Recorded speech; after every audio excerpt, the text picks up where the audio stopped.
ahora hablaremos de lo que es la actina y la miosina. El tejido muscular está formado, como decíamos anteriormente, de una serie de fibras, y estas fibras están compuestas principalmente de dos proteínas, una llamada actina y otra llamada miosina. Las fibras musculares contienen cantidades abundantes de estas dos fibras o de estas dos proteínas, y sus componentes, como decíamos hace rato, son actina y miosina. Hablaremos un poco de lo que es la actina. La actina es una familia de proteínas, no es una sola, es una familia de proteínas que tienen forma redonda, por eso le llamamos proteínas globulares. Pueden encontrarse solas en el organismo o pueden encontrarse unidas formando estos filamentos que nosotros conocemos. Eso les da dos nombres. Si se encuentra la actina, como que decimos que es una proteína esférica, se encuentra libre, la conocemos como proteína globular o actina G. De ahí viene su nombre, de globular. Y cuando se acomoda o se organiza formando filamentos, entonces recibe el nombre de actina F, de filamento precisamente. La actina utiliza, la proteína actina por sí sola utiliza el ATP, que es la moneda de energía en el organismo, la utiliza como fuente de energía también para generar movimiento por sí sola. Por esto decimos que la actina es una proteína que tiene la capacidad de desdoblar, de obtener energía a partir del ATP, y por lo tal se le conoce como ATPasa. Es decir, que logra descomponer el ATP para obtener la energía y así moverse en caso necesario o organizarse para formar filamentos. Esta energía entonces es necesaria para dos funciones, generar movimiento o organizarse para formar miofibrillas. ¿Dónde encuentro la actina G generando movimiento? Por ejemplo, en las membranas de las amibas, de estas células monocelulares que tienen la capacidad de moverse por sí solos, extendiendo su membrana de un lado al otro. Este movimiento para extender la membrana de la célula y por lo tanto caminar, formar como pies, por decirlo de esa manera, requiere de esta proteína, de la actina G, y requiere de ATP para obtener este movimiento. Bien, esta pues es la actina conocida como actina G. Cuando se va organizando para formar este filamento, requiere también de lo que llamamos nosotros una semilla, es decir, una molécula de actina que recibe un ATP, un fosfato, a partir del ATP, y entonces se conoce como actina activa o semilla, y que va a empezar a unir otro grupo de actinas globulares activadas por medio del ATP para formar un filamento que va a tener un giro contrario a las manecillas del reloj. Cuando se empieza a formar esta cadena, ya la conocemos ahora como actina F. En esta diapositiva que te estoy mostrando, vemos precisamente el proceso en el cual la actina G recibe al ATP para formar actina ATP activa, y de ahí empieza a formarse lo que llamamos aquí una nucleación, si lo observas en esta gráfica, y cómo empieza a formar una cadena que empieza a tener un giro. Esto es entonces lo que conocemos como actina F.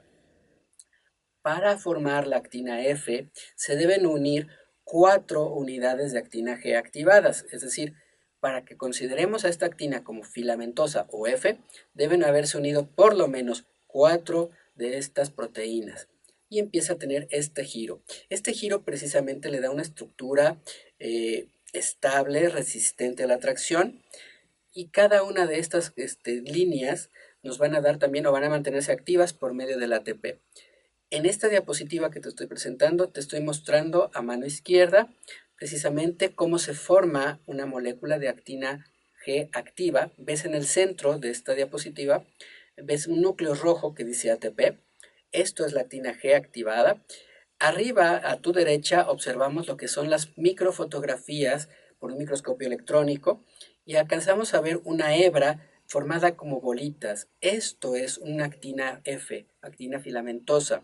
Si quieres entender cómo funciona, abajo a tu derecha vas a observar una estructura de color rojo que es realmente la doble hélice girando hacia la derecha, por eso la apariencia, y en realidad abajo te estoy interpretando en un dibujo lo que estamos viendo en la fotografía que ves arriba. Ahora, la actina F, para poder funcionar, requiere unirse a otras proteínas que le van a dar el control sobre el movimiento. A esta le llamamos tropomiosina. Y esta tropomiosina es una banda que nos va a dar protección a los sitios activos en los cuales van a actuar otra proteína que más adelante vamos a hablar, que es la miosina. Esta tropomiosina, pues, es una banda que va enredada alrededor del filamento de actina F y tiene unos sitios activos en donde se encuentra una tapa. Esta tapa precisamente va a evitar que se active en forma espontánea la contracción muscular y solo se va a mover de su lugar cuando hay iones de calcio que permitan liberar esta zona activa de la actina F para que la miosina pueda cumplir su función. Mencionamos entonces que existe otra proteína llamada miosina, y esta miosina es la encargada de atrapar o traccionar los filamentos de actina para poder generar la contracción. La miosina también, igual que la actina, es una ATPasa, es decir, es una proteína que rompe ATP para obtener energía y ejercer su función. La apariencia de la miosina en la diapositiva que te estoy mostrando es como de un martillo de dos cabezas. Tiene una banda al centro, una proteína fibrosa, y dos cabezas, que es la miosina como tal, que es en donde se va a unir a los filamentos de actina. Esto quiere decir que cada molécula de miosina se va a unir al menos a dos filamentos de actina para producir su movimiento. Y si ahora entendemos que hay cualquier cantidad de estas miosinas dando vueltas alrededor de un grupo de filamentos de actina, sabemos que la contracción muscular ocurre en varias direcciones al mismo tiempo. Es decir, hay varias cabezas de miosina haciendo el mismo movimiento al unísono, por eso la fuerza en la contracción muscular. En la diapositiva que te estoy presentando aquí, vemos el filamento, el sitio fibroso a mano izquierda, el cuerpo de la miosina, y vemos dos cabezas a mano arriba y abajo. Y vemos también en dónde pueden actuar las enzimas que llamamos proteasas. Las más conocidas, por ejemplo, son la papaína y la tripsina. La tripsina va a cortar en la zona del cuerpo, en la zona fibrosa que se encuentra en el centro. Y la papaína separará las cabezas de la miosina del cuerpo fibroso.